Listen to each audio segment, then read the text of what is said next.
Good evening, ladies and gentlemen, and thank you for coming to the regular meeting of the Freeport City Council. Monday, November 4th. It is now 6:01, and I will call this meeting to order. At this time, I will ask Councilman Rosso to lead us in the prayer and the Pledge of Allegiance. Let's pray. Gracious Father, we thank you once again for gathering us here. We're so thankful, Lord, that you're watching over us. We pray, Lord, that this be a beautiful meeting. We ask you to bless the council, the mayor, the city manager, all those under the sound of my voice. In the mighty name of Jesus, we pray. Amen. Amen. Pledge allegiance to the flag of the United States of America and to the republic for which it stands, one nation, under God, indivisible, with liberty and justice for all. Honor the Texas flag.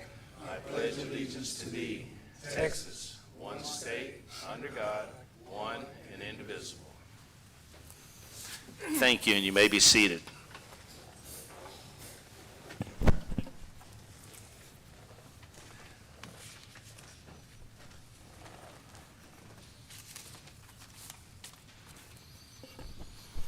At this time, we have citizens' comments, and as usual, we will go ladies first.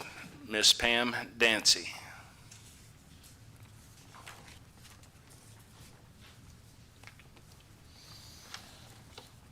Hello, Council. I hope everybody's doing well. Pamela Dancy, South Front Street. I was just curious if there's a way, or if y'all have thought of a way that when these contractors come out and do work and they bust these pipes and our businesses are the ones that get harmed, is there any way, and this would probably be a legal question, that in their contracts that they would be responsible to pay for the businesses if they had to shut down for the day, or if they would reimburse the businesses for their expense of having to go out and get ice and blah, blah, blah, everything they need, because they're already hurting with the inflation, the economy, and everything. And it just is a terrible thing because it happened so many times earlier in the year, and it just happened again. And I know that several had to shut down for the day because of that. So it'd be nice if y'all could try to come up with something to help these businesses out. They would probably say, hey, the city cares about us. Secondly, I'm not saying that you don't. I'm just saying that it would make them feel good. Also, I'm not seeing anything once again up here about the $345,000 lawsuit, and I would like to see that added or some type of update. People are wondering if it's going to be swept under the rug or what's going on with that. So anyway, I want to bring that up. Thank you. Thank you, Ms. Dancy.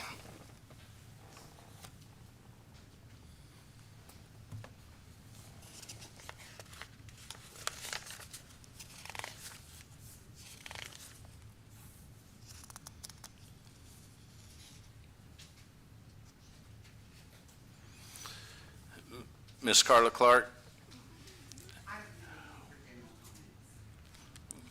Okay, my concern is I also don't have any agenda items that you specified that you wanted to speak on. I have just left it blank in case there was any questions I had on any of the agenda items. At this time, I really don't know that I have anything.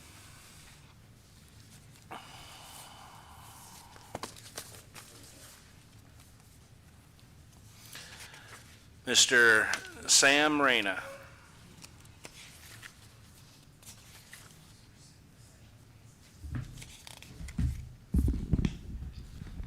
Mayor, Council, good evening. Good evening. My name is Sam Reyna, and I reside in 2002 North Avenue G. Our Mary Waste is now picking up bulky waste, brush, green waste, construction debris on Sundays, a job Mary Waste should be doing once a month during the week. They use their fleet of trucks and manual labor. They dispose of all waste by hand. They don't use the proper equipment. If they use their grabbing trucks once a month to remove all waste materials, they wouldn't have to show up on Sundays to do the job. And then they invoice the city again for extra work done on a Sunday. We paid them a lot of money to be here on a Sunday. That's what you call double dipping. Contract agreement states, contractor will provide all necessary and proper type of equipment to handle the waste collection. And they're not doing it. That's a breach of contract.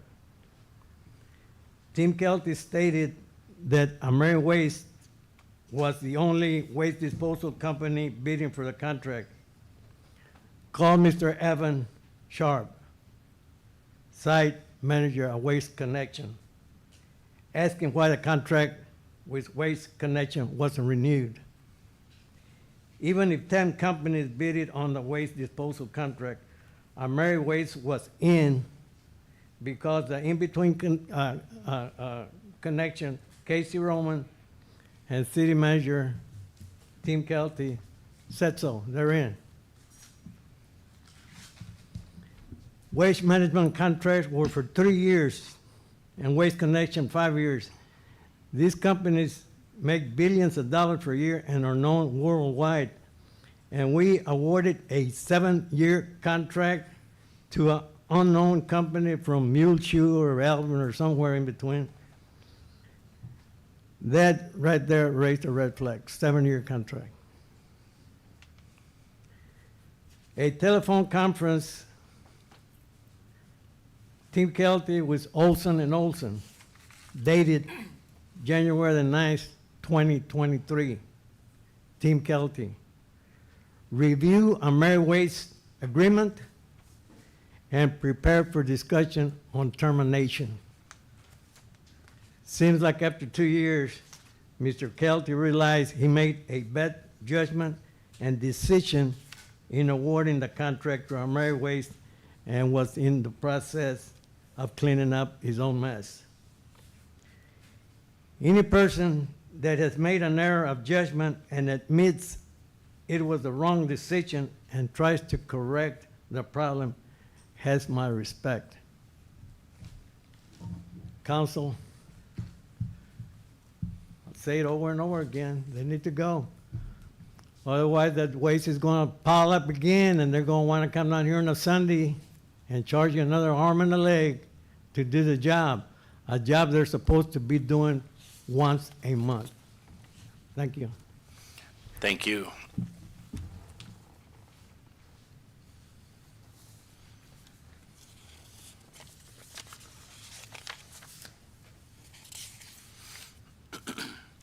Mr. Manning Rollerson.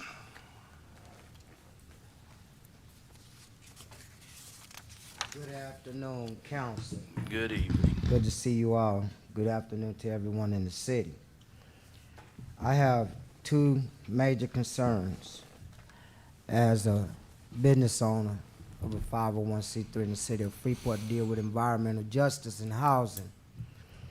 I have a concern that I post on Facebook that we moved from downstairs finally after 15 years. In the 15 years I came to this council complaining about the housing condition in Freeport.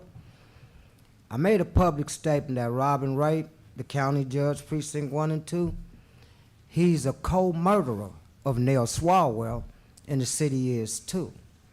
Because for 15 years, I've been coming to say, do something about the rental properties in Freeport. Well, the other day when I started moving out from downstairs where I live at, I decided to pull a piece of the sheetrock off. So when I pulled it off, black mold on the whole back of the wall through the whole apartment. All the apartments molded, and all they do is spray on it. Then another concern is the tenants from Azalea Court was evicted right after the pandemic. They all moved over there to 1010 Magnolia.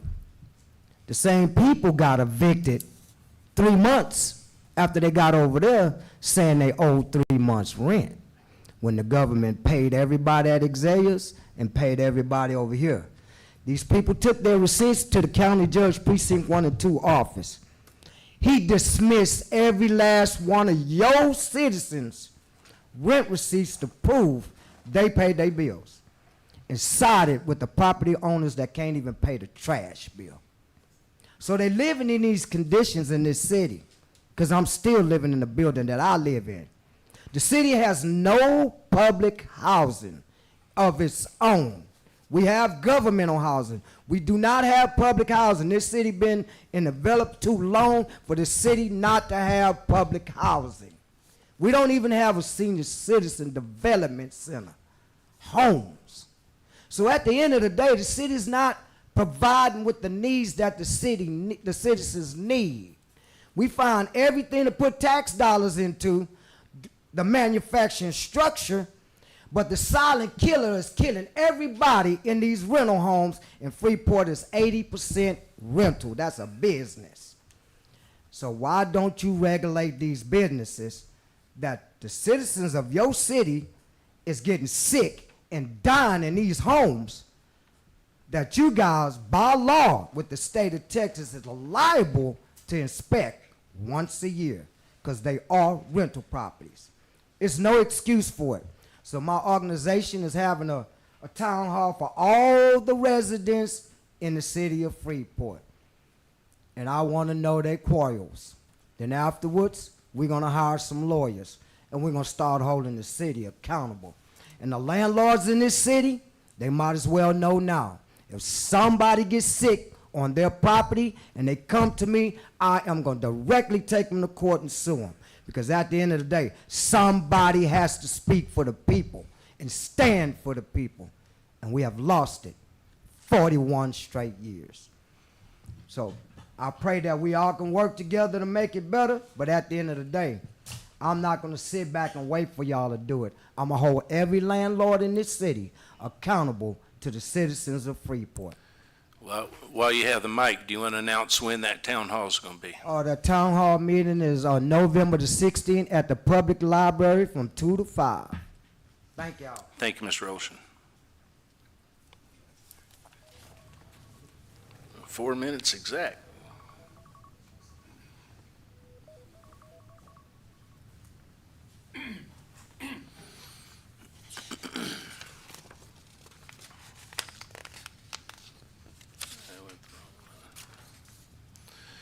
Mr. Ronnie Martin, you're going to pass. Mr. Brent Bowles.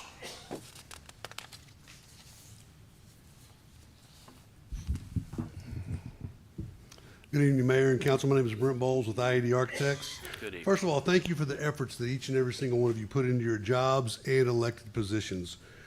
IAD Architects works with a number of municipalities and realize the immense amount of data that you must address prior to your meetings. That being said, during the last council meeting here at Freeport, under the discussion of the Pixie House and IAD proposal, Mr. Pena offered some remarks regarding the what and who being considered for the project, and then questioned the fee and our efforts on the City Hall renovation project. I'd like to clarify some of that information that Mr. Pena commented on. As for the what, the fee for the Pixie House renovation was initially presented on February the 20th at the request of the city for an amount of $39,817 plus $4,100 of reimbursable expenses. ID was asked to resubmit as part of an RFP, but that RFP requested for reimbursables to be included into the base fee. That new total now was $43,917. Therefore, there was no actual increase in the overall fee from its original submittal. More so disturbing were the comments that Mr. Pena made that were incorrect and clearly unresearched on his behalf, suggesting that IAD was part of a cover-up. Presumably, he was referring to a payment that the former city manager made to Covarrubias Construction that was unknown and therefore unauthorized by IAD Architects.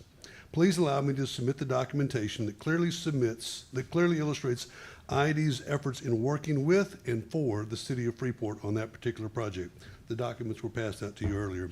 These documents include a pre-bid meeting, sign-in sheet with Covarrubias Construction in attendance, a meeting agenda distributed to all the attendees outlining the requirements of the project, including payment procedures and other documents required by the general contractor, a bid tabulation sheet indicating Covarrubias Construction as the apparent low bidder out of 4 total respondents, a letter of recommendation that indicated we had no past working relationship with Covarrubias Construction, but based upon the city's history of prior successful projects with them, we offered that letter. You'll also find several emails between my office and Covarrubias Construction notifying them not to proceed with any work on the project until a formal kickoff meeting had occurred. You'll also see the confirmation of that kickoff meeting, discussion of the requirements of the general contractor at the kickoff meeting, our rejection of incomplete and/or proper documentation submitted by Covarrubias Construction, go by examples of documents that we provided to Covarrubias to assist them with the required documentation, and emails to city administrators indicating our concerns about Covarrubias Construction's performance on the project. You'll also find an email from Mr. Kelty asking my thoughts on an invoice he had received directly from Covarrubias in the amount of $39,986 for unauthorized work on the project. I responded that afternoon that it was impossible for me to evaluate the invoice as it was very incomplete and was not properly submitted according to the construction documents. Shortly after that, I was made aware that Mr. Kelty had made payments directly to Covarrubias Construction for incomplete work and also unauthorized by IAD Architects. The GC apparently dodged the required payment procedures and went around my office for this request and an additional amount far greater than this. Unfortunately, this payment was made without consulting me or my office. For Mr. Pena to make any hint or accusation that IAD Architects was somehow a part of a cover-up is not only reckless, but also dangerously close to slander and, more importantly, is absolutely false. I am confident in the job that we provided the City of Freeport in the documentation that substantiates our efforts in doing so. Again, I greatly appreciate the efforts that are provided by this council. However, I would suggest that any council member thoroughly research the truth and facts associated with the topic before they offer public statements that are clearly untrue, unfounded, destructive, and ultimately render that council person uninformed and unprepared to do the work for the City of Freeport. That being said, IAD Architects respectfully declines to provide any professional architectural services to the City of Freeport until Mr. Pena offers a sincere and public retraction of his previous statements suggesting that IAD was a part of the cover-up on that project, and also for his incorrect and slanderous statements about our performance in serving the City of Freeport. Thank you. Thank you.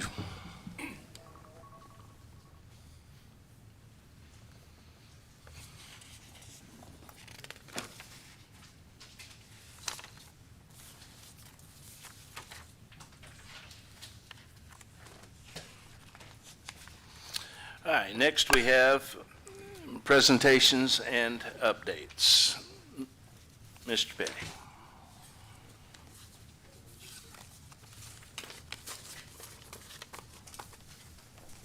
First of all, we have a presentation of the annual municipal utility district update from Ms. Melanie Oldham.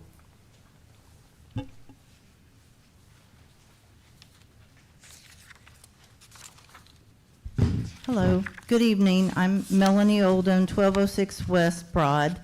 A little over a year ago, the city council at the time appointed me to be the liaison between the city council and Mr. Clinton Wong's industrial mud number 1 here in town. So they have their meetings quarterly, and I pretty much made every meeting except for one when I got busy writing a grant and lost track of time. But I did go back and look at the minutes.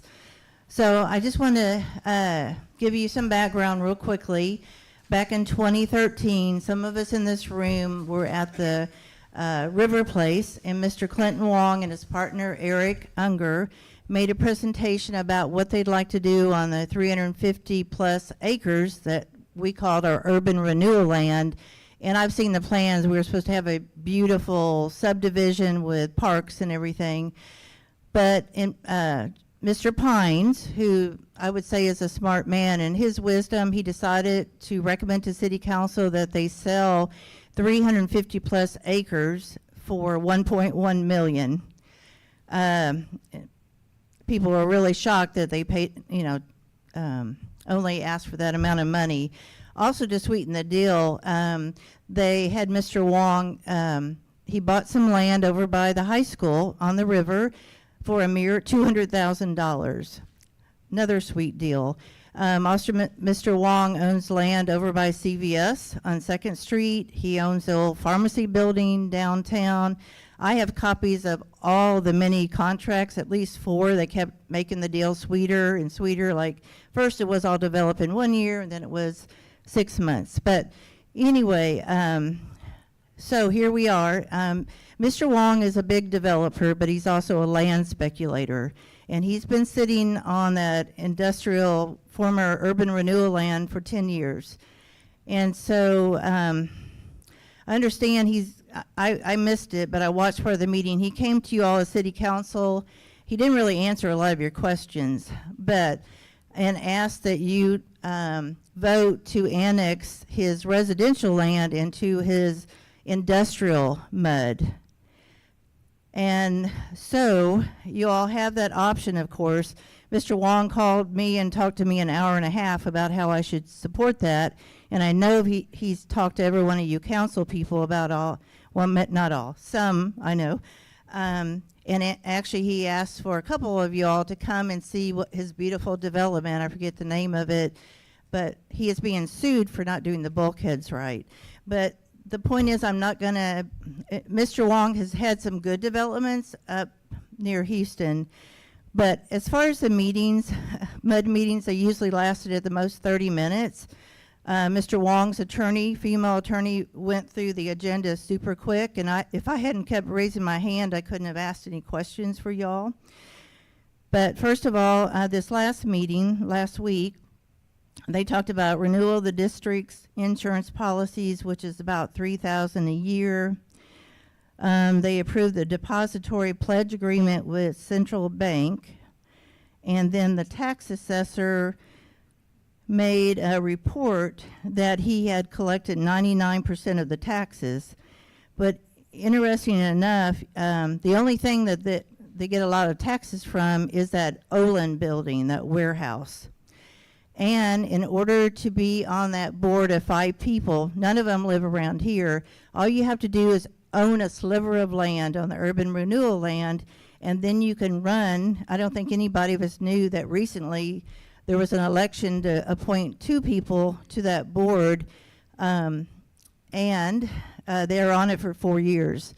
So again, I've asked them, y'all might, mayor, whoever, say, hey, if you want to be open and transparent, why not have a local person on that board to have put in their 2 cents and vote on these issues? But so anyway, also I pointed out that I look at the CAD, and we all know at this point that on the 1/4 of Mr. Wong's land by Velasco Boulevard is an AE flood zone. And way back when, I was at a port meeting when Mr. Wong stood up and said, well, I want to make this the Freeport Industrial Park and work with you guys. I've already talked to the state rep, and we've made a heavy haul corridor from my land to the port and back. I don't know if that's still in effect or not, but they were talked about it, the port and Mr. Wong. So, but he has promised, and so far stuck with, he said he would only do clean warehouses. And I remember those words 10 years ago. But also, again, when he sold that land to Olin, they forgot that it was zone residential, but they built anyway. But the rest of the land you all have control of, and Planning Commission has control of, because it's still zone residential. You all have leverage right now as a city. Also, again, the flood zone, right now the city does not have a floodplain manager. We may have one soon. But meanwhile, Mr. Ripple, the Brazoria County floodplain manager, would have to okay some sort of a drainage plan. And I understand the city's engineers are looking at that drainage plan, and so is Velasco Drainage District. They've been looking at Mr. Wong's drainage plan, detention pond plan for at least 3 years. So no matter, just to let you know, they keep telling them you can't do it in 4 phases. You got to tell us what you have in mind for that whole piece of land. How are you going to take care of the drainage so it doesn't flood everybody on Velasco Street and across from Velasco Street? And so they're still working on that. Also, way back when, I think Houston Park is a designated park on that urban renewal land.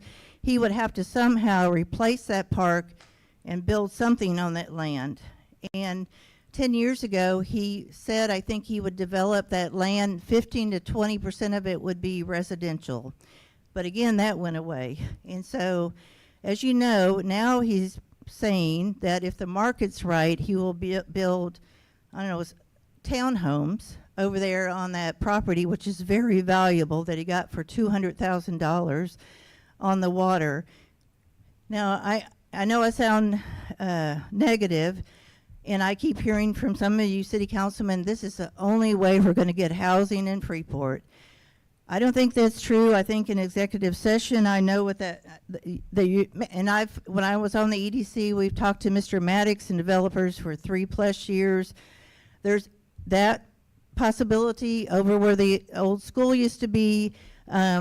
At some point, the city could go out for a bond, or EDC, the city, and put in infrastructure, let developers, builders right here in town decide to build on that land.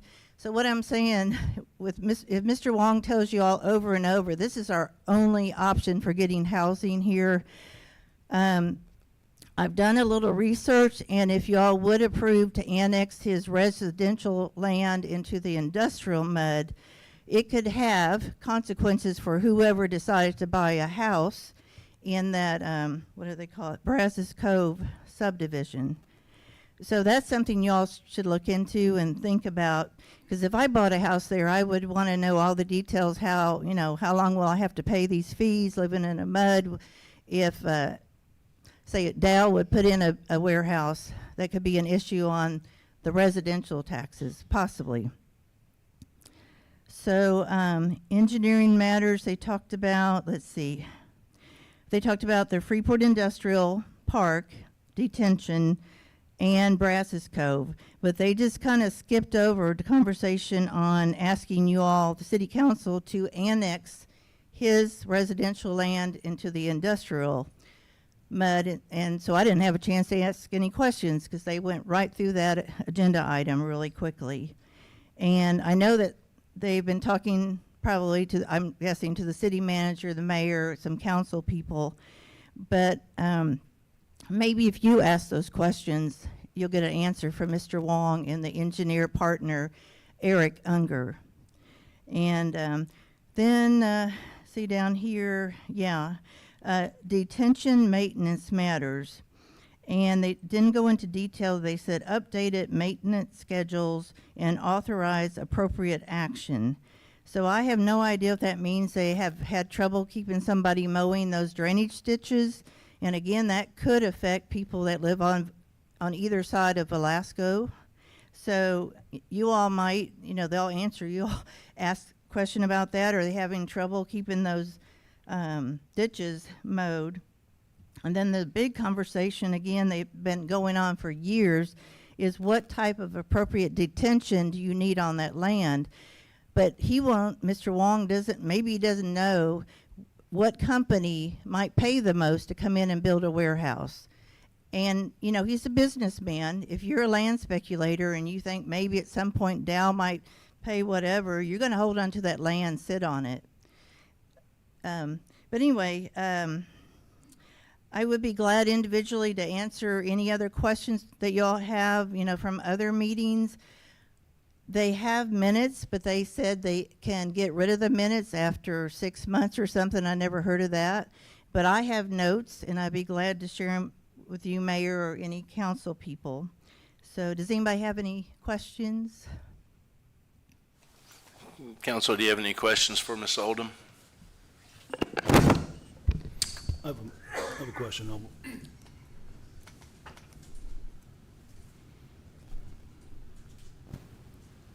Melanie, I do have a couple of questions. Okay. The update that you just gave us, is this from the entire year, or is it a singular meeting?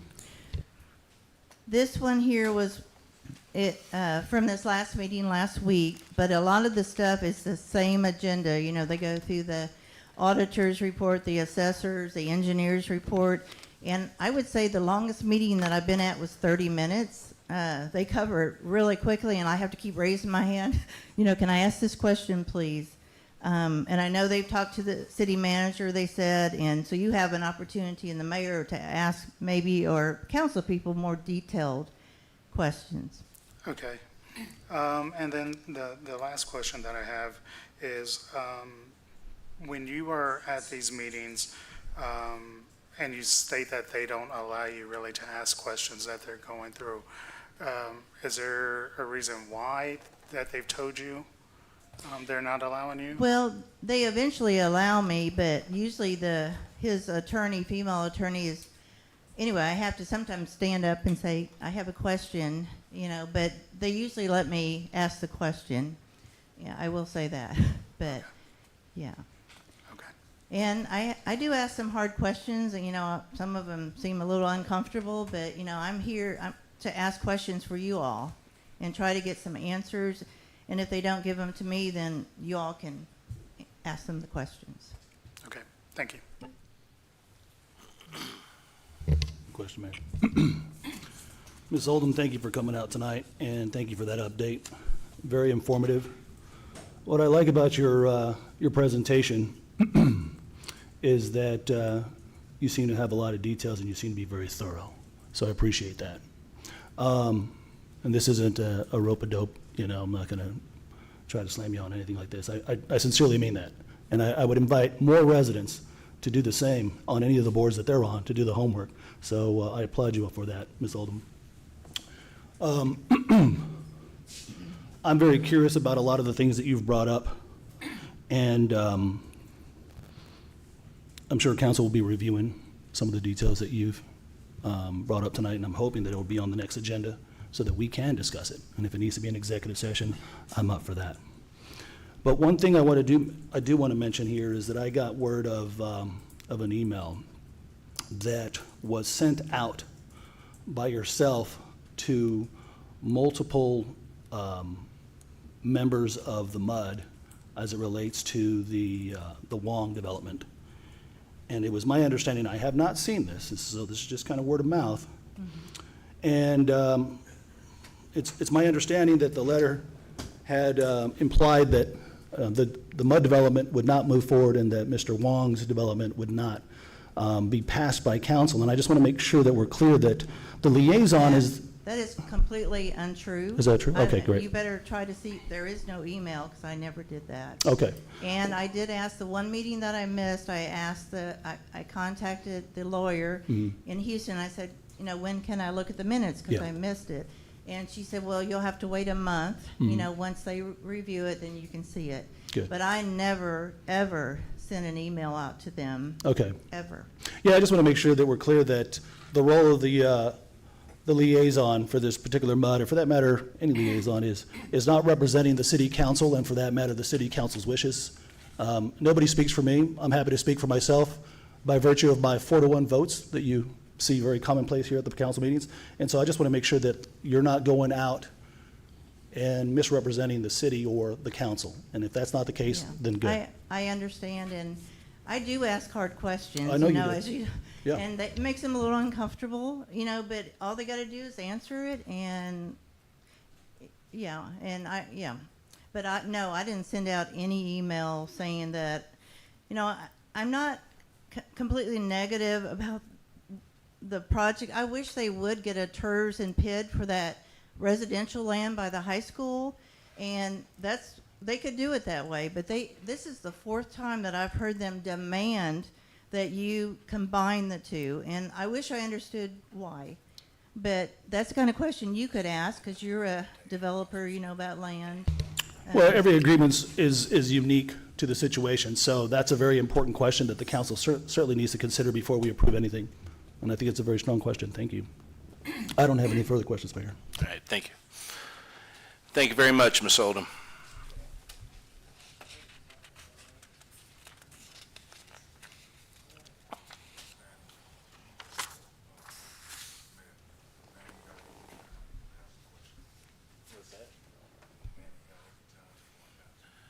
Manning, you took every bit of your 4 minutes. All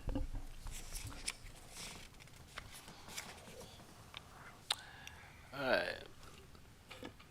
You want to go on with the upcoming events? Yes, sir. November the 9th, the Indigenous People of the Coast, 11 a.m. at the Freeport Historical Museum.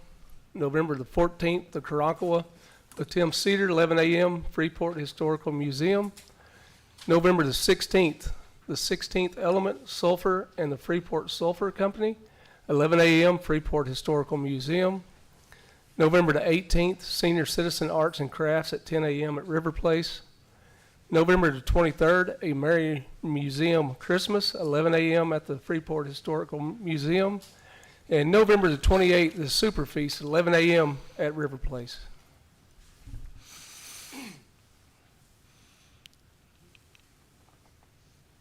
And Rudy said he's pretty certain that the kitchen is ready. If not, it will be. Thank you for that.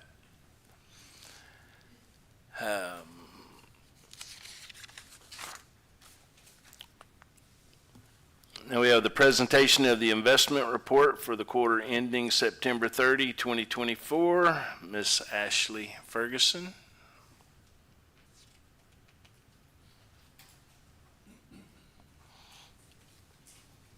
Good evening, Council. Good evening. This is going to be the quarterly investment report for July 1st, 2024 through September 30th, 2024.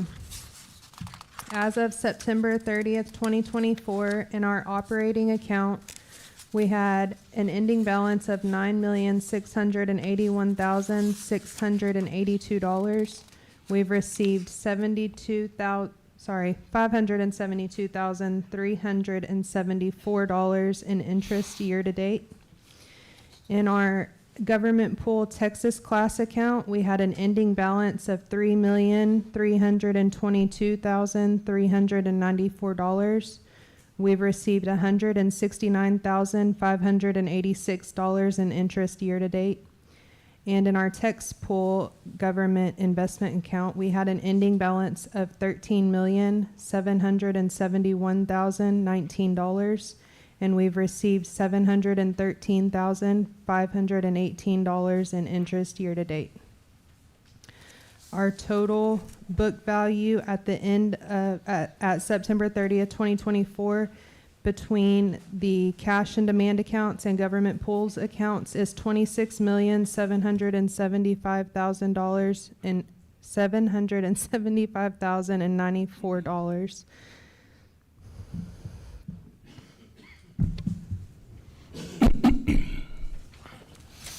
Thank you, Ms. Ferguson. Council, do you have any questions? I have one quick question. Yes, sir. So, Ms. Ferguson, thank you for that report. Just to be clear, the general fund, the balance on that at the end of the fiscal year for 23-24 was 26 million? Or was that the 9 million? No, sir, the 9 million. The The 9 million. 26 million incorporates the totals in the investment pools also. I got you. Okay, so really, we're sitting on about 9 million cash. Yes, sir. All right, thank you. That's all I have. Thank you very much. Next, I would like to invite Mr. Wade Dillon up to introduce our next guest in the presentation. All right, good evening, Mayor, City Council, Freeport residents. I'm Wade Dillon. I'm the Museum Main Street Director for the City of Freeport. This evening, I'm happy to introduce Ian Kane. Ian is an associate professor at the University of San Antonio, as well as the director for the Center for Urban and Regional Planning Research. Throughout 2024, Ian and his team worked with Anna Silbus, the former Main Street manager, Robert Johnson with Freeport EDC, the Freeport Historical Commission and Main Street Advisory Board, the Texas Main Street Program, and Post Oak Preservation to develop the Freeport Downtown Comprehensive Plan and Design Guidelines. Through on-site visits, community input through visioning sessions, and various meetings, both documents were developed to provide the City of Freeport with a playbook to address the blight, the revitalization, and preservation of historic downtown Freeport. Inside both documents are some hard truths, as well as proactive initiatives that we as a city and a community can take to ensure that historic downtown Freeport will continue to stand for generations to come. I'm happy to introduce Ian Kane.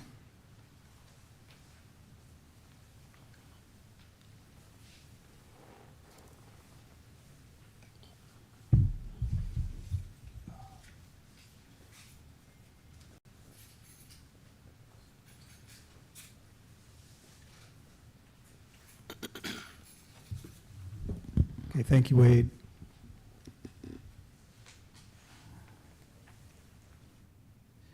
Good evening, Mayor and Council. Good As evening. Wade said, my name is Ian Kane. I'm an Associate Professor of Architecture at UTSA. I'm a licensed architect, and I'm the Director of the Center for Urban Regional Planning Research. I met a number of you 1 year ago, almost to the day, tonight, right here, and we discussed the possibility that UTSA would work with the City of Freeport to develop this comprehensive downtown plan and these historic district design guidelines. And so I'm very pleased tonight to present both of these documents to you in completed form. This project reflects 9 months of work that started last January. And during this time, many people have shaped the outcomes, have contributed their best ideas to the process. So I'd like to thank a few people who made the work possible: Wade Dillon, Anna Silbas, and all the members of the Historical Commission and Main Street Advisory Board. I'd like to thank Robert Johnson and the entire EDC board, the mayor, city council, and city manager for their support in this process, the Downtown Design Subcommittee, the Economic Vitality Subcommittee, and most of all, the many dozens of residents who came out to the visioning sessions to present their best ideas. I also want to thank the UTSA project team, which in addition to me included 2 historic preservationists, an economist, a landscape architect, and an urban planner, and some very dedicated graduate students who did a lot of the drawings and measured your downtown blocks and buildings on a very hot day last spring. So a lot of people have contributed to this. We try to build these documents from the ground up, and here you see a summary. There you see a summary of community engagement. These are visioning sessions. These are stakeholder interviews. We take these contact points with the community very seriously. And so just to give you a quick overview, on November 6th last year, I visited for the very first time. I did stakeholder interviews. I met the city council. In January and February of 2024, we completed a background assessment. In late January, we made a second site visit, cataloging every single building downtown, every single block. We were here again in March for the first public visioning session. Here we received valuable feedback from dozens of participants. In June, we made presentations to the Downtown Design Subcommittee, the Economic Vitality Subcommittee, again receiving outstanding feedback and critique. We paused during the month of January as you all dealt with Hurricane Beryl, but we were back in August to make a presentation to the city manager. And we, in September, made final revisions to the plan.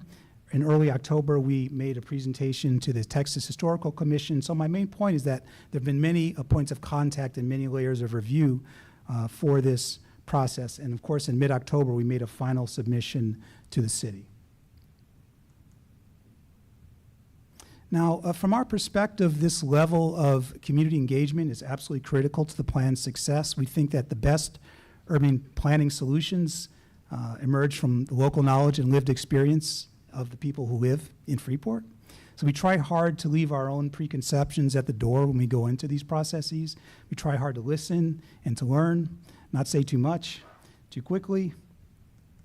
And those of you who participated in the visioning sessions know that we have a pretty low-tech approach to these things. There's a lot of magic markers, a lot of sticky notes, a lot of flip charts. The work is very hands-on, and we want to keep people talking, keep people writing. We want to make sure that we're recording what is said so that it's reflected in the final product. And that's the way we really approach these things. And so we're pleased to share we're pleased that many of these discussions and suggestions are reflected in the final product, and that's what we bank on for success. Another way that we build these plans from the ground up and ensure continuity is to leverage the best thinking that you've already accomplished in your community. So there's a number of plans and initiatives that you've completed. Some of them are reflected on this slide. I'm talking about the 2022 Strategic Community Plan, the 2022 Texas Main Street Program Report, the 2019 Future City Report, and all the work that's being done by Gensler from Houston on your developing boardwalk plan. Again, we're not here to reinvent the wheel, but rather to build on and strengthen the best ideas that you've already developed in Freeport. So that's been our approach. Now, the deliverable itself is 2 documents. The first document is a set of historic design guidelines.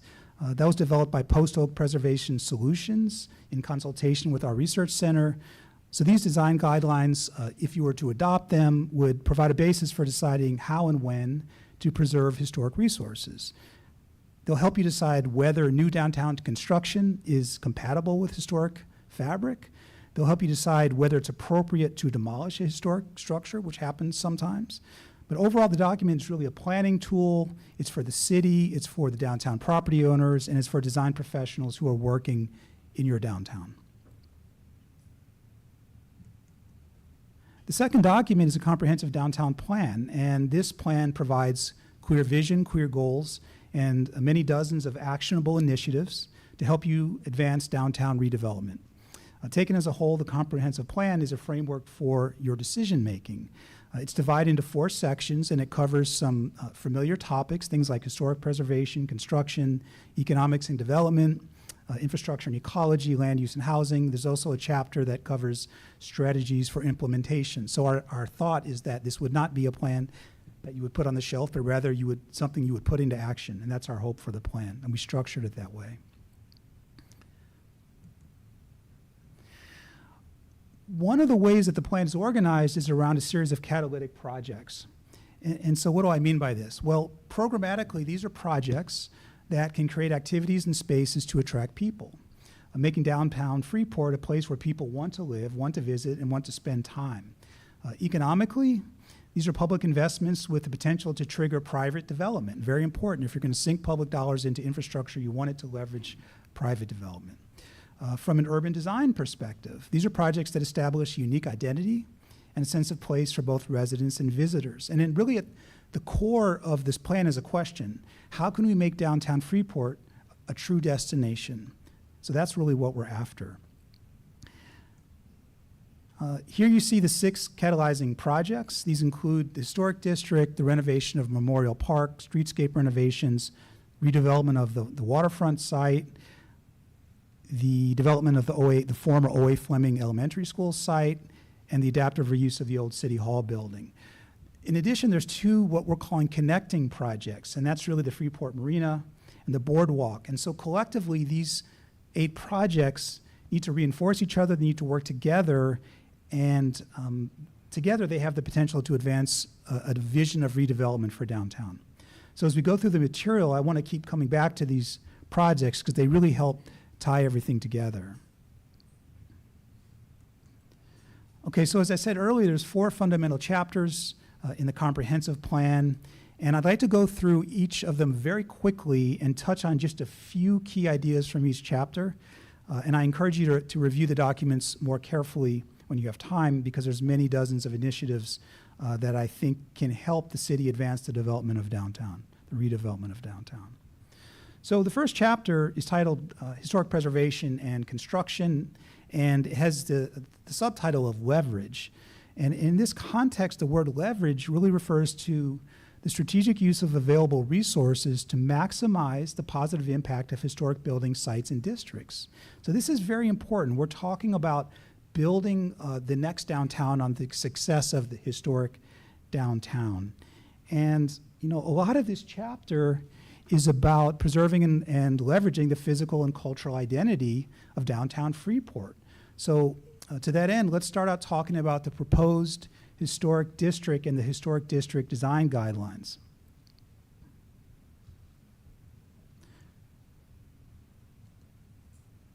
Let's see here.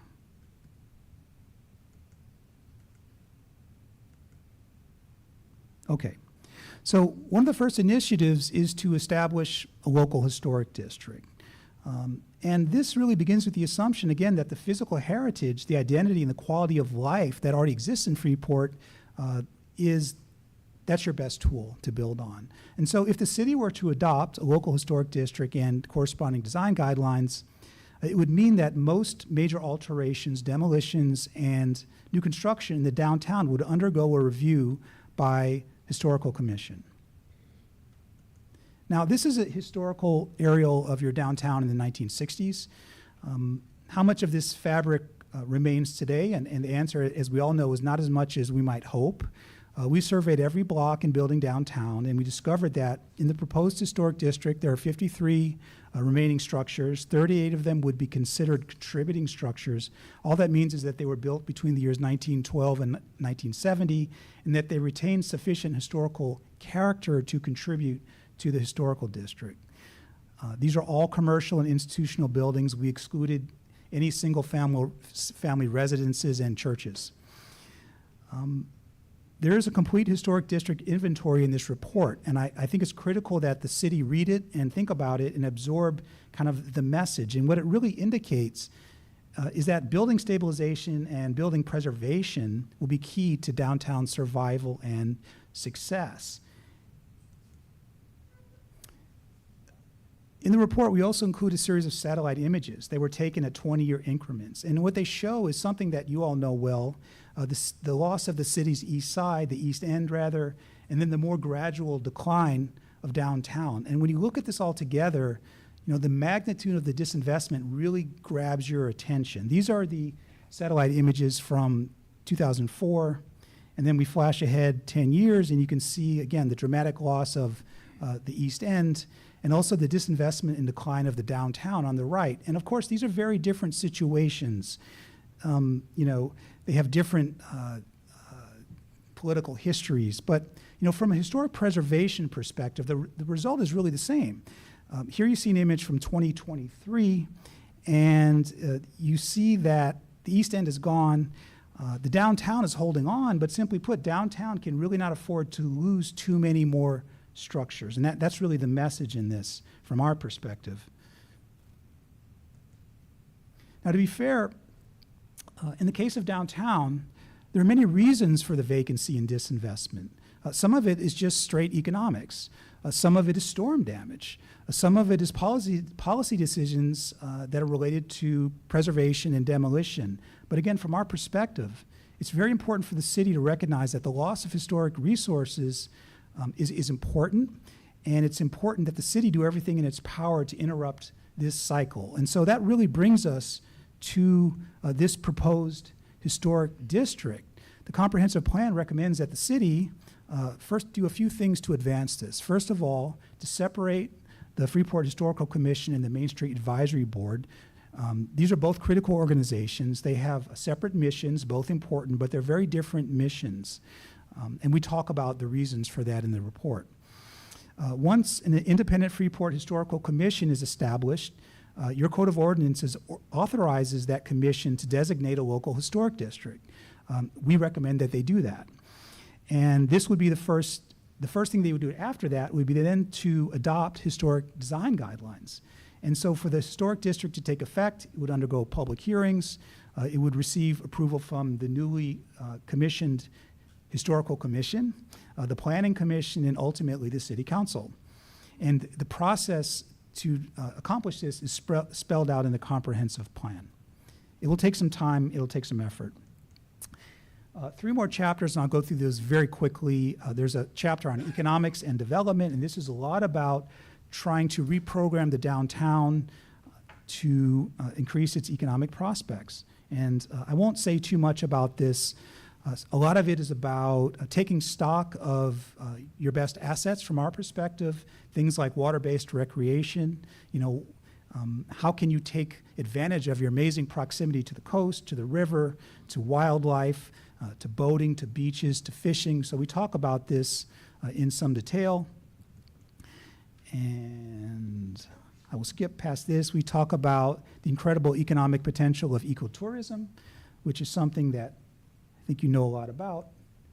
And I will skip through that. and move on to talk about infrastructure and ecology. The vision here is to produce a pedestrian-friendly environment that supports mixed use, reestablishes Park Avenue and Memorial Park as a civic spine, and leverages public infrastructure to attract private development.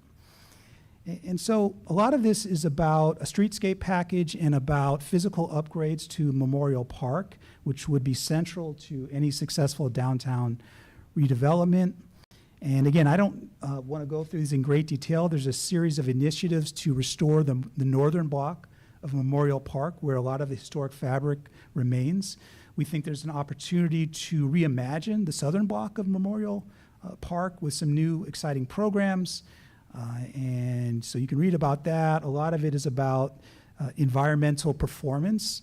It's about absorbing stormwater. It's about detaining stormwater. It's about increasing shade for pedestrians with new street trees. It's about things like permeable pavers to reduce storm runoff. And so I could talk about this for a long time. I'm an architect, but I'll keep moving. We give you some nice drawings which summarize a lot of these strategies, and then we give you some nice renderings to help you imagine what something like a historic or a restored Memorial Park could look like. There are a series of street sections which really summarize the environmental strategies and the street upgrades, and so that's all there for the city. If you decide to pursue that project, you have a schematic package already in place. And some nice pictures. I think the last thing I'll talk about then is this idea of development and specifically land use and housing. And, you know, here it's really about key infill opportunities downtown. And so we identify 4 critical infill projects: the waterfront site, the adaptive reuse of your old city hall, the redevelopment of the old O.A. Fleming site, and then the redevelopment of former rail depot site. And again, I won't go through those all in great detail, but maybe what I'll do then is just talk quickly about the waterfront site, because I think it's especially important as a linchpin for your redevelopment. You all know this site well. It's 5.66 acres. It's owned by a developer in Dallas. And, you know, it really is a connection between your downtown, your Memorial Park, and the marina and the river. And then if you were to develop the boardwalk, it will really be kind of at the nexus of all of these developments. So from our perspective, it's very important that there is some type of civic development on that site, even though it is a private development. And so what we give you in this plan is a few visions that you might use in your conversations with the developer to try to establish what the city's interests are. So, for example, we say that there's 2 potential concepts. One would be to develop it as a public lawn. And so there you see an image of a public lawn right in the middle of the site that aligns with Memorial Park. It's roughly 75 by 100 feet, matches the dimensions of Memorial Park, and it also coincidentally happens to match the developments of the Pearl development in San Antonio, which some of you may know. It's a very active public space on a private piece of land. And so we think that's one idea that you might use in your conversations with the developer. We give you another idea that involves, we call it the New Tarpon Inn, which is an idea that imagines there could be a new hotel on that site at some point in the future, as well as multifamily housing, a redesigned levee. And so we give you some images of that and what that might look like, this kind of connection again between that waterfront site and your marina and your downtown levee, your downtown marina. And I'm running over my time, I apologize, so I'll leave you with that aerial view, and I look forward to any questions or conversations. Thanks. Thank you. Thank you very much, Mr. Kane. Council, do you have any comments for Mr. Kane?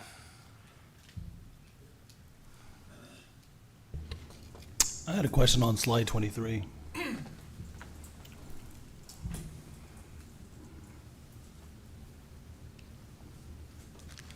I was curious about how this particular mapping was derived, in particular over off of, what is that, 4th Street?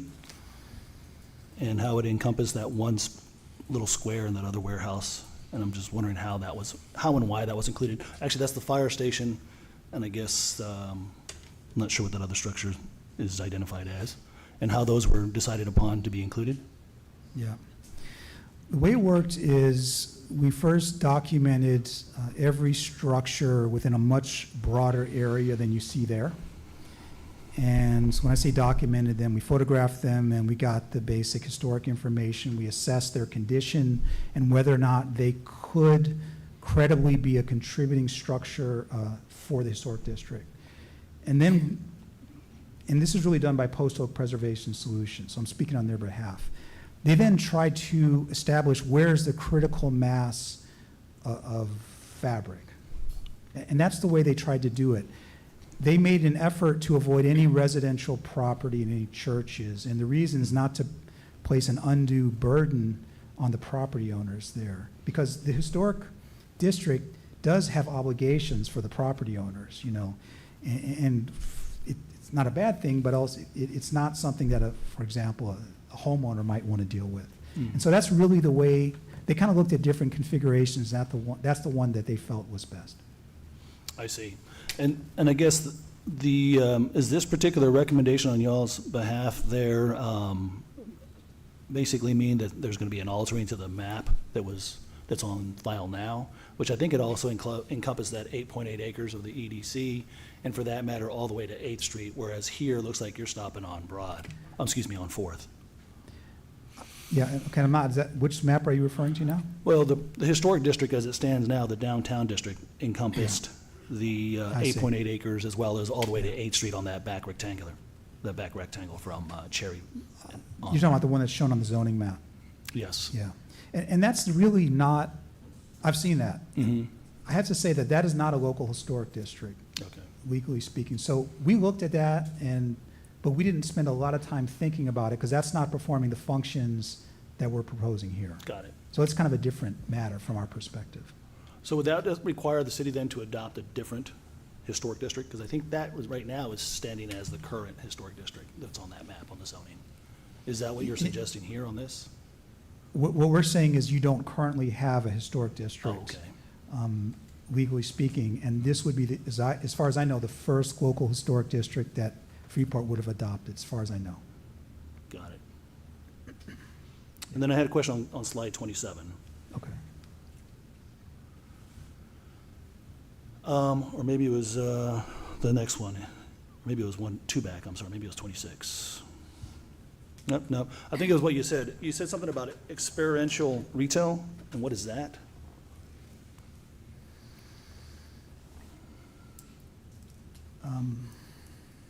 I hadn't heard that term before.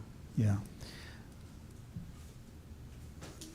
What we're imagining in terms of targeting retail is retail that builds on the character and experience of Freeport. So if you want to talk about beaches, you want to talk about fishing, you want to talk about boating, you want to talk about ecology, you want to talk about ecotourism, things that relate to that, from our perspective, are experiential retail, because that's why people would want to come here. That's the best qualities of the community. And so that's the retail that you want to attract from our perspective. Got it. No further questions. Thank you. Appreciate all you've done. Thank you. Council, you got anything else for Mr. Kane? Yes, sir. Impressive. Y'all Thank you, did a Thank you, great job. I wish we can vote on it and hire you to do it, y'all to do it right now. Looks Appreciate good. that. Yeah, y'all did a good job, Thank you. in my opinion.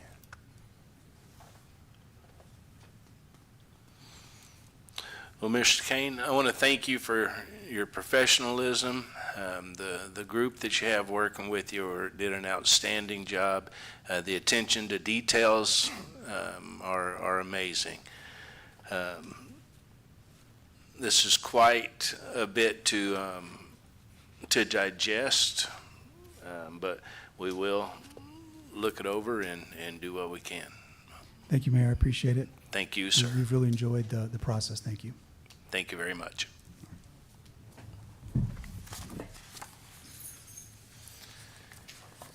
Now we're moving on.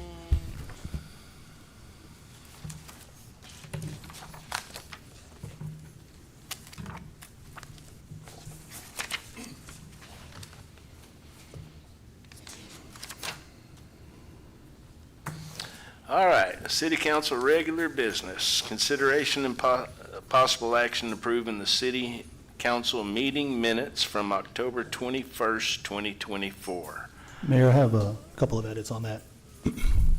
I also have, as part of that edit, is the comments that I made at the last meeting, the printout of that letter that I had referenced, and I have it here for council, if you want to pass that down, and I have some extra copies here for the residents, so that I'm not painted as. Mr. Petty, Mr. Pena,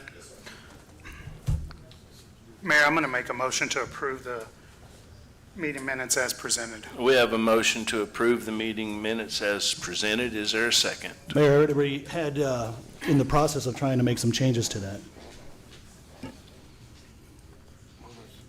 Is there a second? How does that work? You vacated your seat. Oh, He didn't, that's fine. But there's a motion on. We have a motion on the floor. Is there a second? We have a second motion made by Councilman Matamoros and second by Councilman Rosso. discussion.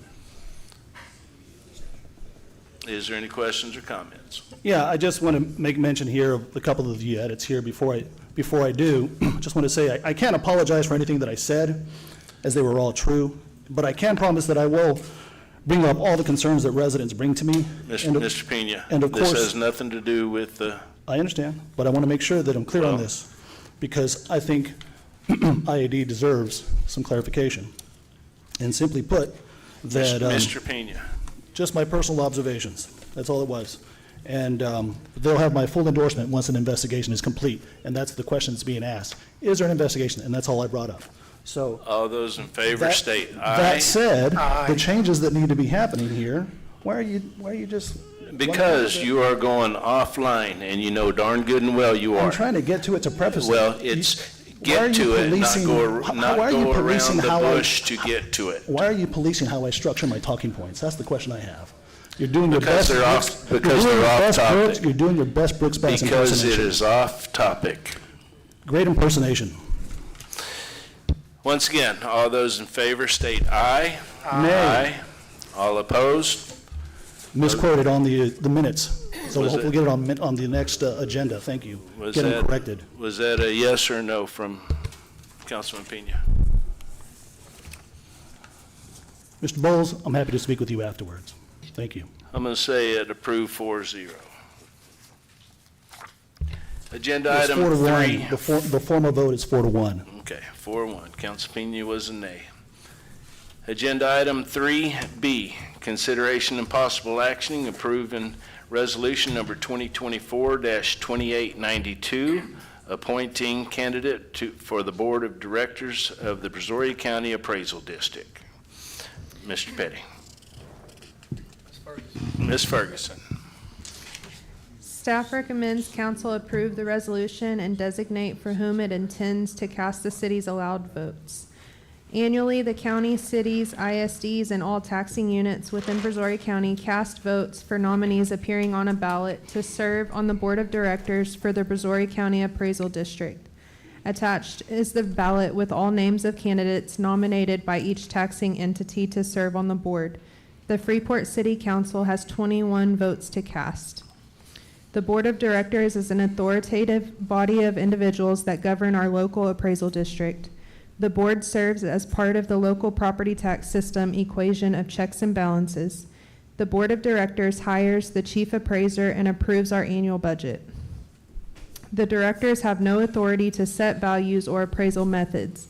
The chief appraiser is appointed by and serves at the pleasure of the appraisal district board of directors.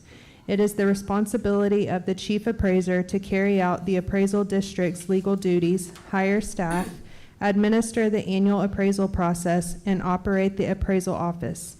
The following is a non-exclusive list of the primary responsibilities of the board of directors under the property tax code.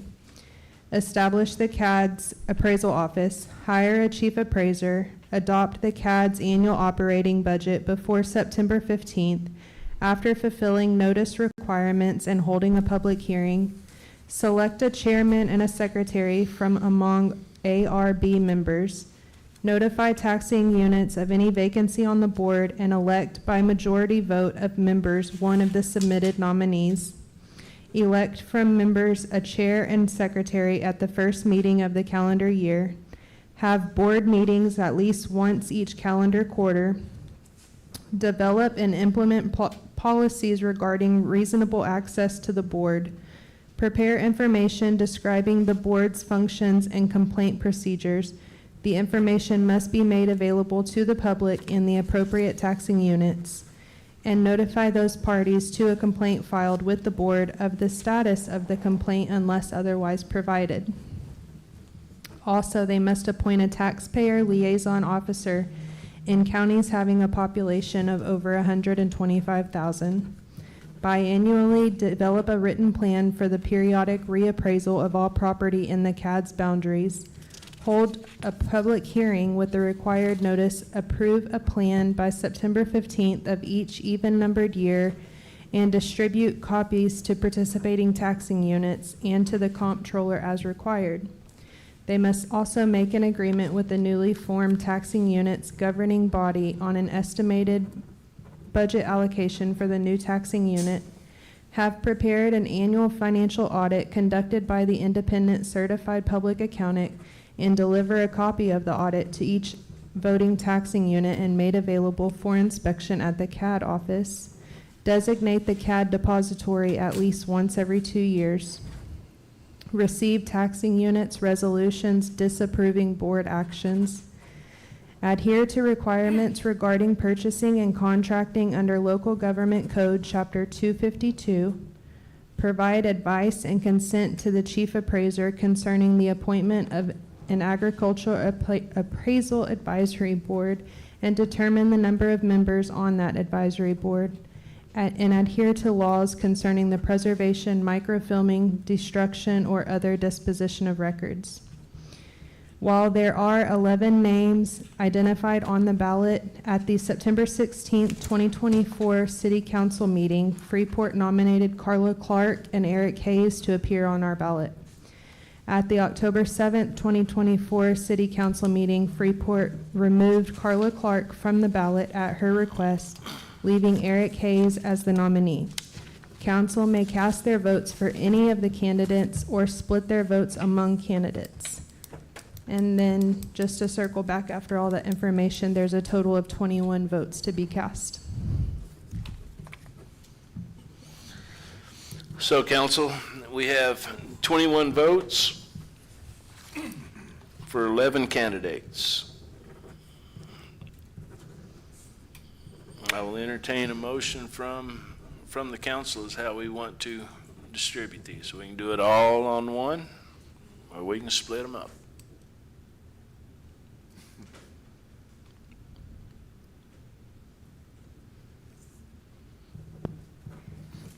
Mayor, I'll make a motion to approve 21 votes towards Eric Hayes, the representative, the candidate from Freeport.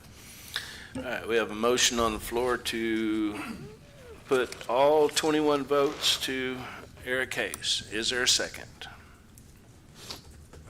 A second. We have a motion made by Councilman Matamoros, second by Councilman Davis. Is there any discussion needed? Hearing none, I'll call the vote. All those in favor state aye. Aye. All opposed? I guess that's 5-0. Thank you.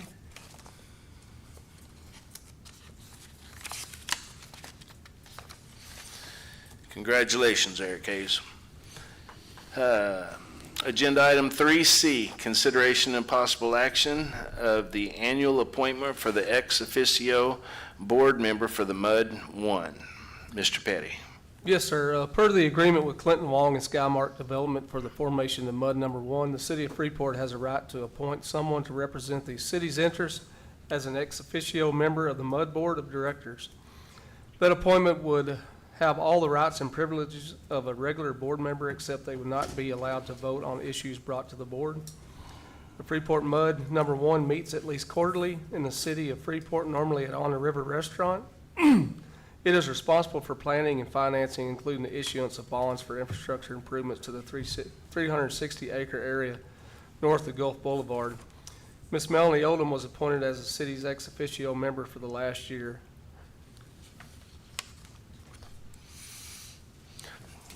Council, I will entertain a motion.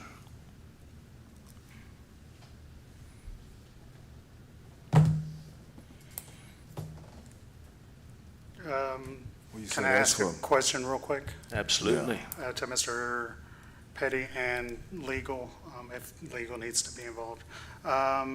Do we have to make this appointment at this meeting? Can we table it to the next meeting? Because there is a person who is interested, but want to make sure that they're committed to this. Yes, you could push it to the next meeting. Yeah, I don't have a problem with it. So is that a motion to table? I would like to make a motion to table this until the next meeting. We have a motion to table by Councilman Matamoros. Is there a second? Are there any other nominations at this time?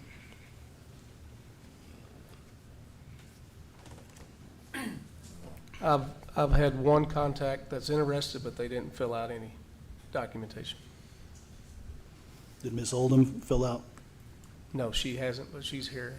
Oh, I think she wants a comment.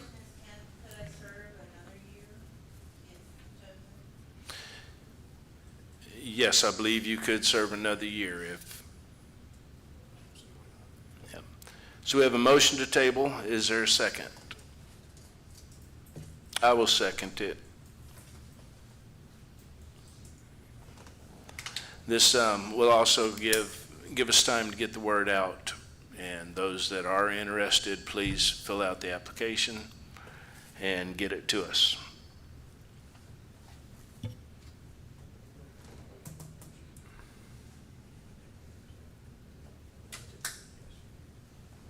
All right, since we went through the motion and the second, I'll call the vote. All those in favor to table, state aye. Aye. All opposed? Motion to table carries 5-0. Agenda item 3D, consideration of possible action on appointing of city council liaison for the city of Freeport boards and commissions. Mr. Petty. Yes, sir. According to Title III, Chapter 32 of the City of Freeport Code of Ordinances, the city council shall appoint a representative from its members to serve as liaisons between the city council and various boards. We currently have no liaison for the charter review. Currently, we have 7 active boards and 1 other board that is not active that require additional appointments to be able to meet the quorum. Active boards include, with current liaisons, Planning and Zoning Commission, Councilman Matamoros; Board of Adjustments, Councilman Matamoros; Economic Development Corporation, Mayor Kane; Senior Citizen Commission, Councilman Pena; Historical Commission and Main Street Advisory Board, Mayor Kane; Beautification and Parks, Councilman Rosso; and we're looking for a liaison for the Charter Review Board that is open. Previous Mayor Bass held that position.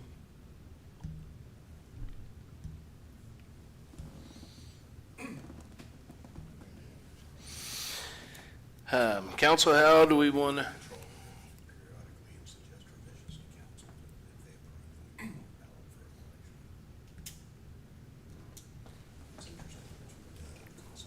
What's the question?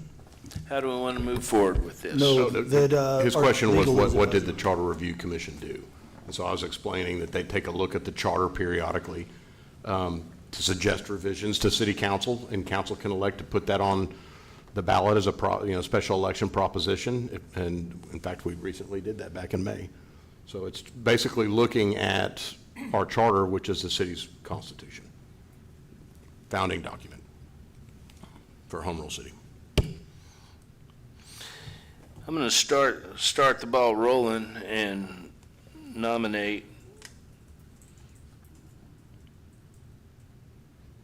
Councilman Davis for the charter review. Is there a second?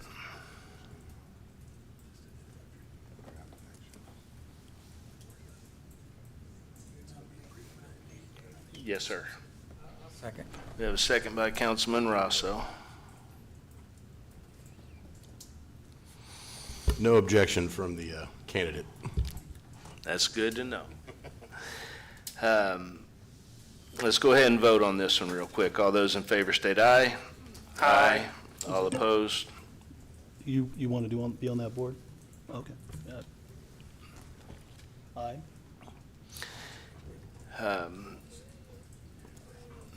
To try to make this go a little bit quicker than it could be, anybody that is on one of these boards that wants to be removed or go to a different board,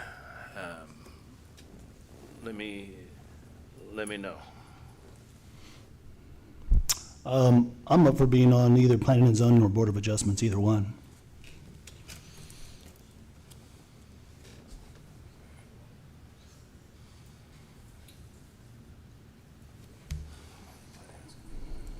And I guess I'll just also mention that as far as the senior group, I've enjoyed being on that particular board here the last year. But I have too many scheduling conflicts on Monday afternoons, the same days that we have the council meeting, so I'm going to resign from that particular position. Anything that happens Tuesday through Friday, I'm a lot more flexible.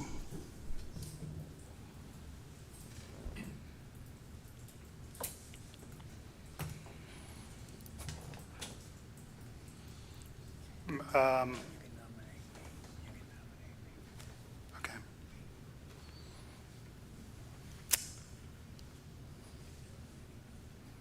All right. So I'd like to stay on both boards that I'm currently on, Planning and Zoning, Board of Adjustments. Do we have to do every board, or are we? Whatever the motion reflects is what the motion reflects. It can be done individually or collectively. It depends on how the motion is made.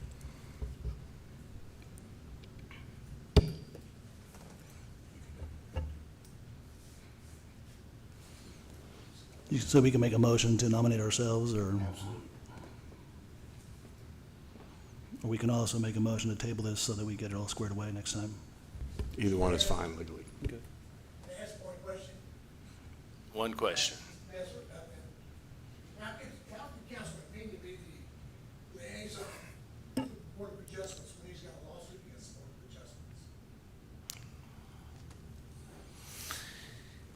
of Adjustments? Is there a legal answer to that? There is. I mean, the liaison, you don't vote or participate. You're there as an observer to report to council, so they're not actively participating in the decision-making of the board. Is it my understanding that the role, as you were clarifying earlier to Councilman Davis, is that it's really, that position is not a voting position, but it's intended to actually inform the council?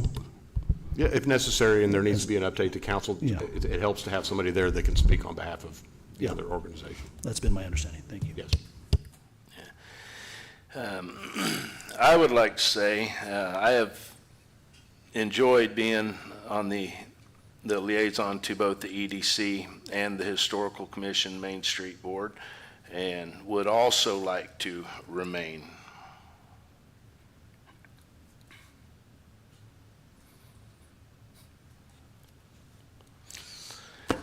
So then, Mayor, I'm going to make a motion to keep myself on the Planning and Zoning Commission and the Board of Adjustments. We have a motion to keep Councilman Matamoros on Planning and Zoning and the Board of Adjustments. Is there a second? Second by Councilman Rosso. Is there any discussion needed? Hearing none. All those in favor state aye. Aye. Aye. All opposed? Motion carries 4-1. Mayor, I'm going to make another motion to approve, or to have Mr. Winston Rosso appointed to the Senior Citizens Commission. Is that something you would like to do as well? Would you like to do that as well? One at a time, one at a time. Seniors is one Just looked like you declined it. That means, There's not a second? on this, we have a motion on board. I want to second it, and then I'm going to second the motion, and then now the discussion that's needed. This particular board meets during the day, is that correct? Yeah. 10 o'clock? Councilman Rosso is there on a pretty regular basis. I'm curious if you'd be interested in taking over. I know that he does pretty good at the bingo, and on the bingo he's won a couple of times, so it's good luck. All right, so we have a motion and a second to appoint Councilman Rosso to the Senior Citizens. All those in favor state aye. Aye. All opposed? Motion carries unanimously. Mayor, I'm going to make another motion to appoint yourself to the EDC and to the Historical Commission and Main Street Advisory Board. We have a motion to appoint myself to the EDC and the Historical Commission and Main Street Advisory Board. Is there a second? Second. Second by Councilman Davis. Any discussion needed? Yeah, I have a question here. You know, we have all these liaison positions here, yet there's never any liaison talking points at these meetings. And I'd like to know that if we have these liaison positions, that there's actually meaningful and deliberate liaisoning at the council meetings. And I'm hoping that we can see that on the agenda at least once a month. Thank you. All right, so I will call the vote. All those in favor state aye. Aye. All opposed? Nay. Motion carries 4-1. That leaves the Beautification and Parks Commission. yeah, I accept that position, and I'll continue. I'll make a motion to appoint Councilman Rosso. Is there a second? I'll second. Any discussion needed? Hearing none. All those in favor state aye. Aye.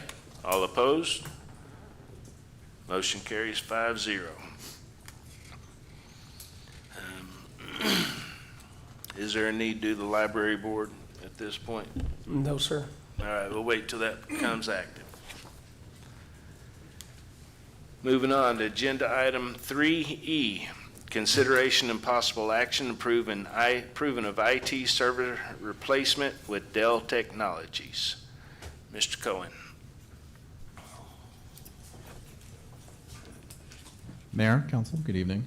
Good evening. As part of our fiscal year 2025, we approved a project to replace and retire our aging server equipment.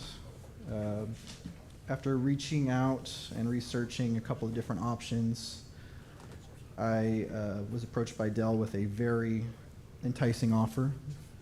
The MSRP value comes out to be about $116,000 worth of equipment. We get down to just under that project fund for a total of about $35,000.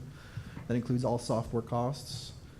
This particular hardware, I won't go into great detail about it because it would be a security risk to divulge what our operations use.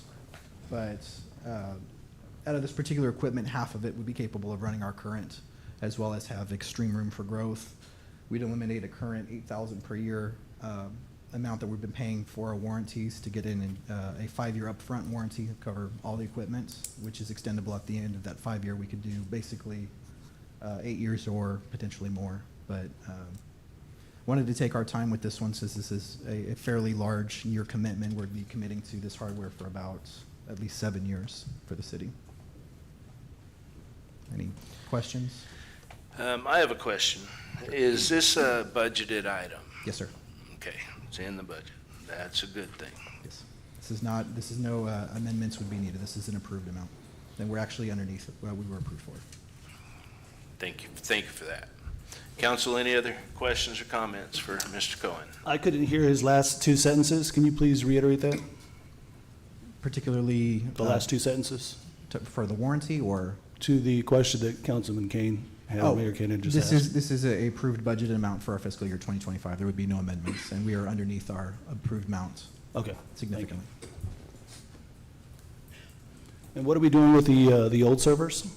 I would be sunsetting them. I would basically generally transfer things over and then decommission them, and then after that point, we could look at, well, donating's not really a safe thing to do with server architecture. I'd say probably recycle responsibly. You can't repurpose them?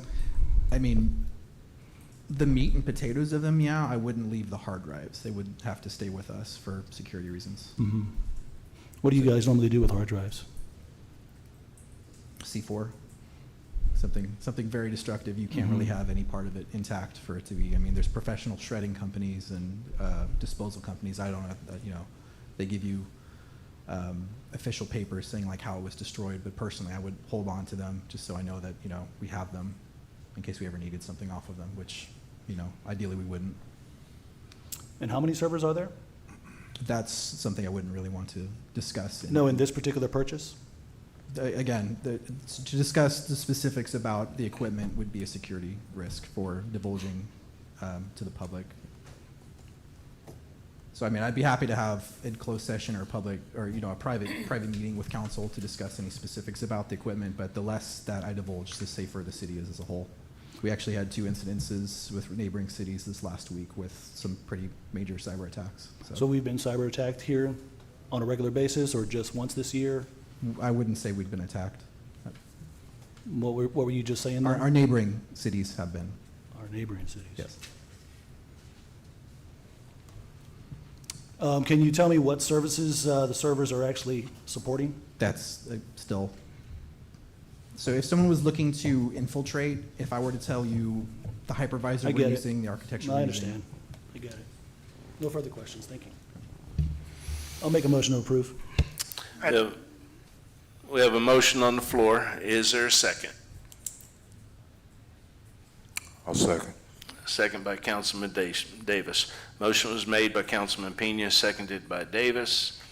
Any questions, further questions or comments? I do. I have some questions. Sure. Toby, what's your experience with upgrading servers? Extensive. I was present during the 2019 full server refresh project at the CBISD district. We replaced every single server, every switch, every access point. Phased out all the existing equipment with something similar to this, so I'm familiar with the architecture as well. And I am certified with Dell for some of the services as well, so I can act as a Dell technician in the event of particular issues that might arise. So you're Dell server certified? Yes, sir. Okay.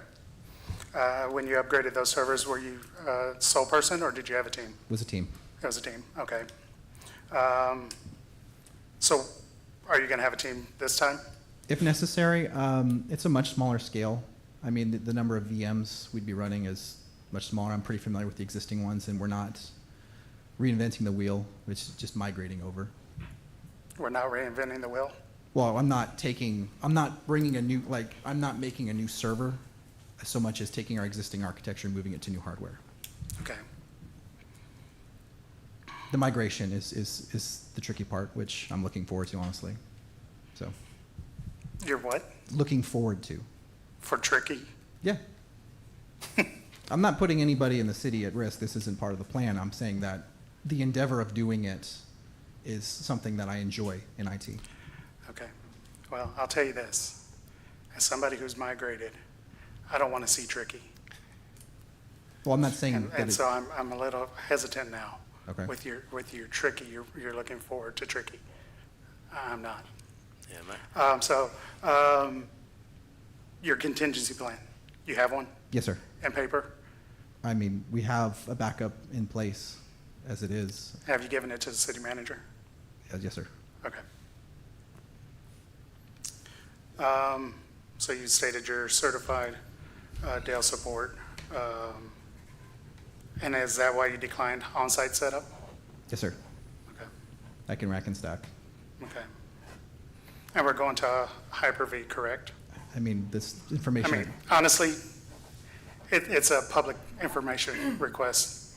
I mean, if somebody wants it, believe me, they've had it before you gave it to us. But I'm not looking to So- volunteer it, is the So, point. I've done this as well. Okay? I'm just trying to make sure that the city's protected. Yes, sir. Because when you're switching from one to another, a lot can go wrong, and I've seen it. I'm aware. And so you're being single, doing this by yourself, I have some concerns. I can Because let it doesn't matter if it's small or large. Mhm. If you don't have enough people, when that migration goes, it can go south quick, which would then be issues within the city. And I don't want to see the city hurt, okay? Aware. That's where this is all coming from, okay? I can let you know that I've met, planning on meeting in person with one of their database engineers this Thursday, as well as I've had several meetings with their server architects.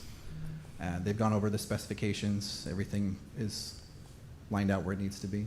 There's, I never just jump on something. This is something that I've been planning for a while. I made sure that all the pieces would fit before we went forward with anything that I presented to council. Okay? Mayor, I have a question for Mr. Petty. I still have some more questions. So all of our, what you're going to be migrating is compatible with this new equipment, new software? Yes, sir. OS? Yes, sir. Okay. And you verified that? With Dell server architecture. I've met with their Have you verified that with the software vendors? with the way I plan on doing it, I verified with that. With who? The people I plan on migrating with. Okay. But you didn't verify with the vendors of the software? So the way I'm going to migrate the servers from point A to point B, I have verified that the equipment matches on both sides. Okay.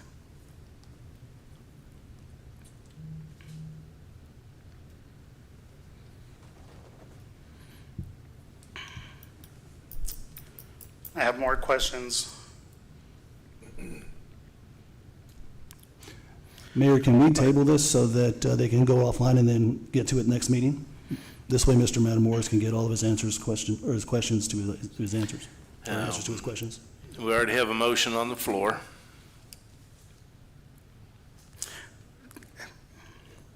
Here's another reason why I'm asking these questions, because you stated you verified everything. Yes, sir. So I'm looking at the quote on page 165 of our agenda. It says billing to, shipping to. But if you go to page 167, it says shipping to Port of Freeport. Those little things, you got to catch them. I've already corrected it with our representative. Great, but it's not here. It's not corrected here. And so when I see a little mistake like that, makes me hesitate. What other little mistake may you have missed? So we've ordered pretty much the exact same circumstances, the new fiscal year 25 equipment from the same venue, and they had the same issue, and it arrived with no issues. I've also talked to our vendor representative, who I have a good relationship with. The initial quote came in at $48,542, but after discussing it with them, they were able to find an additional $13,000 in savings to bring us lower than our approved amount without having to do anything additional. And these servers are 10% utilized as far as what they'd be bringing in. They have massive amount of potential in the future to expand. We're barely using any of their hard drive or RAM slots. And the processors are just about double our cores.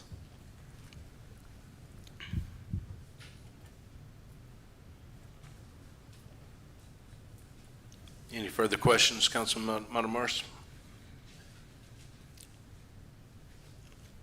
I do, but I really don't want to take up the public's time.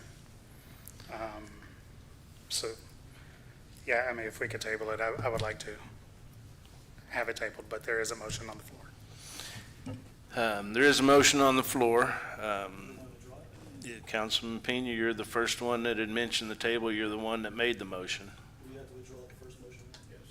Yes, that's what I'm saying. You made the motion. I'm happy to withdraw it.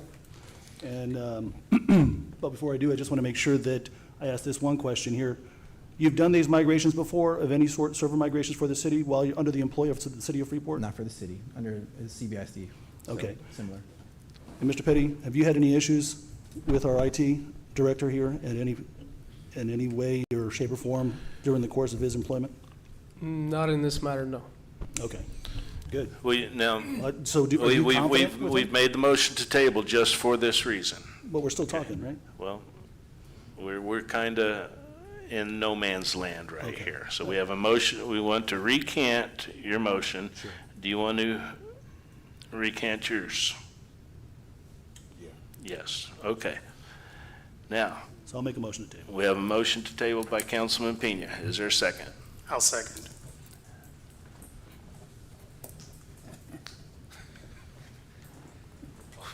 What just happened? Now, we'll say We- there might have been a timeline on this, but We have a motion to table by Councilman Pena and a second by Councilman Matamoros. We have unanimous votes a lot too, Mayor. Let's not get silly. All those in favor state aye. Aye. Aye. All opposed? Motion to table carries. Agenda item number 3F, consideration and possible action to award bid for Freeport SFA Park roof replacement to Tracon and have the city manager sign the contract. Mr. Ragle. Good evening, Mayor, City Council. Good evening. We've got, staff recommends awarding contract to Tracon.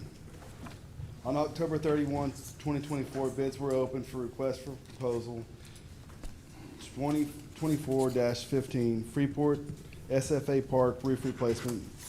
Tracon was the only bidder with a bid of $39,855. The city of Freeport solicited proposals for repair to the Freeport SFA Park roof replacement. These repairs are for damage caused by Hurricane Beryl.